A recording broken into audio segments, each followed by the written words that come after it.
Okay, so if you remember from my videos earlier in the summer, I started shooting motorsports, specifically motorcycles, and since that, a lot of people have been coming to me and asking me to shoot more motorsport content.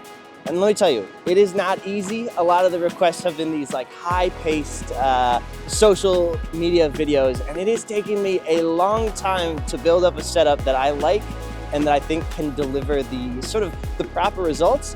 And I figured, you know what, why don't I save some people some time, walk you through my setup, walk you through some of the techniques I use to deliver these videos to my clients.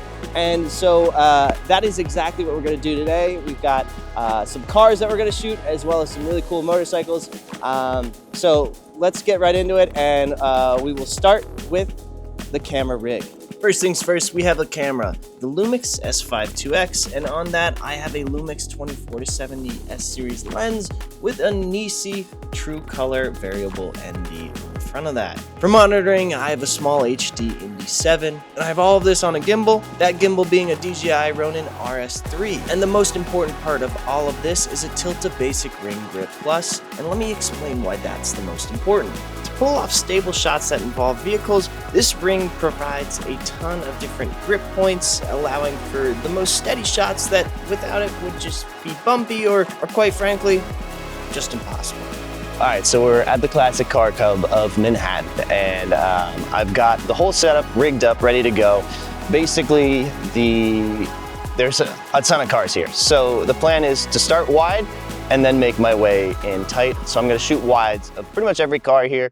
I'm gonna try to keep this under an hour. And once we do that, then we're gonna punch in tighter. I'm probably gonna swap to my 85 to get detail shots, which is really nice to really help round out this edit. So let's go.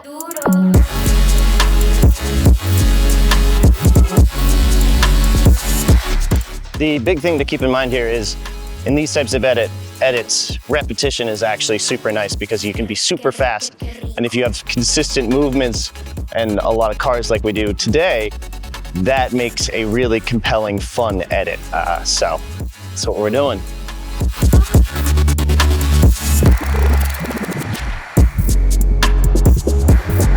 This is a pro tip. If someone lets you, use their space, I always like to say thank you and give them an edit for their own purpose. That's how I get access to places like this. And I know Jacob, who's behind the camera. When doing something like this, you need a ton of shots. And it might seem repetitive, so you might forget. So I always either have reference videos or notes on each individual type of shot that I want to take. To pull off an edit like this, you need anywhere from like 20 to 30 different decent shots to then stitch together in a way that, like I said, repetition is so important. And so I'm just in my notes right now looking at each sort of angle that I want to hit and where, what parts in the car and what motion, whether I'm pulling out, I'm going left or right, or if I'm like panning in. So I'm just going through my checklist now, probably about halfway. We've been here about half an hour, so doing well on time.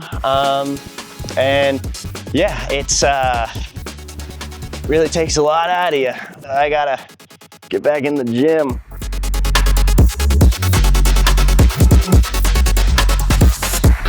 All right, it's been just over an hour here. I think we got enough shots. I'd say probably about 30 to 60 clips, which should make for a very solid edit. The one thing that I will have to note is this place is so incredible. There are so many beautiful cars here.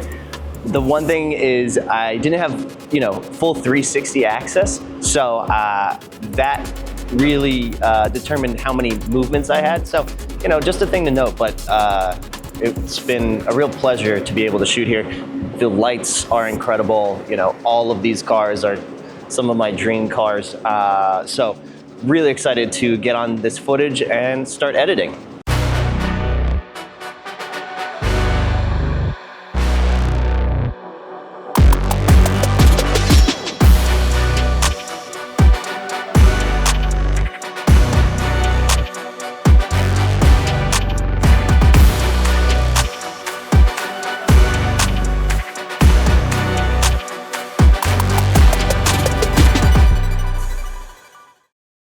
So clearly we're in a new location. Under this bridge, it is freezing cold. But we realized while we were in the Classic Car Club that we would love to have room to move around in 360s around our subjects. So I have two friends with me, Jacob and Trip. They are going to be our subjects for today. I'm just going to use their bikes and we're going to stance them up and get some really cool, fun, fast-paced movements, and let's go see how this goes.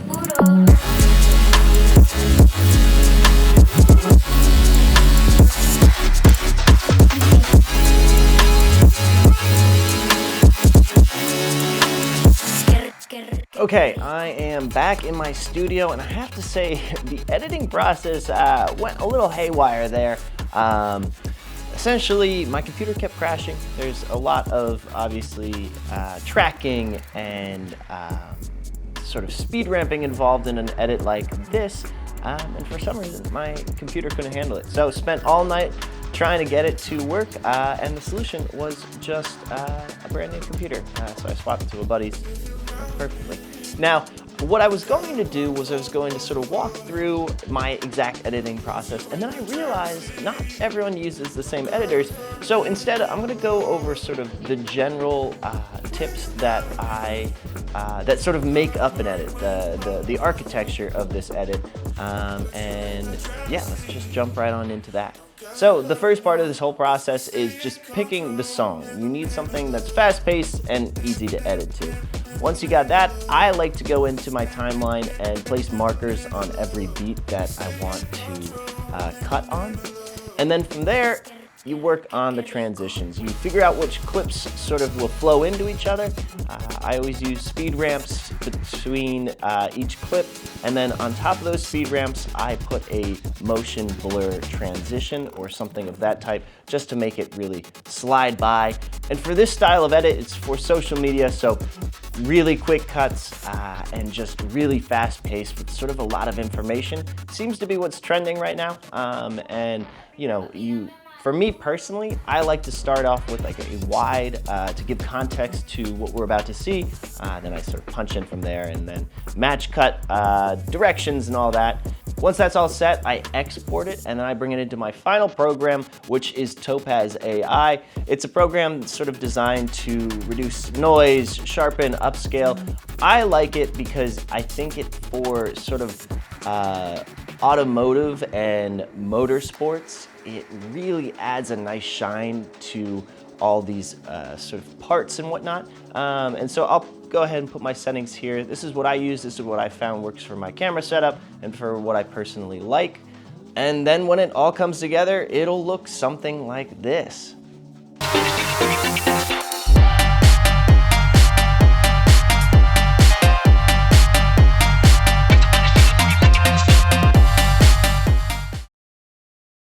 So hopefully this video gave you a bit of insight on how to make these really fast-paced, almost too much. There's so much visual information, and that's kind of the trick to these. The key is to almost overstimulate your viewer while keeping a consistent pacing so it flows nicely, and it's what really gets shares and likes and all that, specifically on Reels, TikTok, YouTube Shorts. And if you ever get an opportunity to shoot a really cool vehicle, or honestly, I've seen some fantastic edits just like this style. You don't need a great video. You could take a water bottle. You could do this with a cat, and those videos do almost just as well, if not better, than these, you know, cars, motorcycles.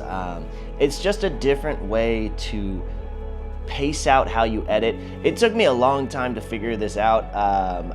This is not my style. This is not my go-to style. I like a lot slower pace, not a lot of transitions. I really try to let my shots speak for themselves. But like I said, a lot of people have been requesting sort of for me to do this for the edits that I'm pushing out for them. A lot of my buddies have cars, they have motorcycles, and so they'll ask me along to shoot them, and this is what's trending right now. So I figured I needed to get over the hump, learn it, and it's one of those things where it'll always be refined. This is my most recent video. I think it's pretty good. In a month, I might be better, I might be worse, but it is one of those things where this is something you have to practice. It took me, like I said, a while to figure out just the camera moves, the editing, figuring out the softwares, and how they all sort of collide together. And I just want to emphasize this. I have access to some incredible vehicles, and I'm very lucky to do that, but you really can practice this on anything. Any stationary object is great. You can work the exact same movements, transitions, and that practice will get you ready in case you do get the opportunity to shoot something really fun and cool.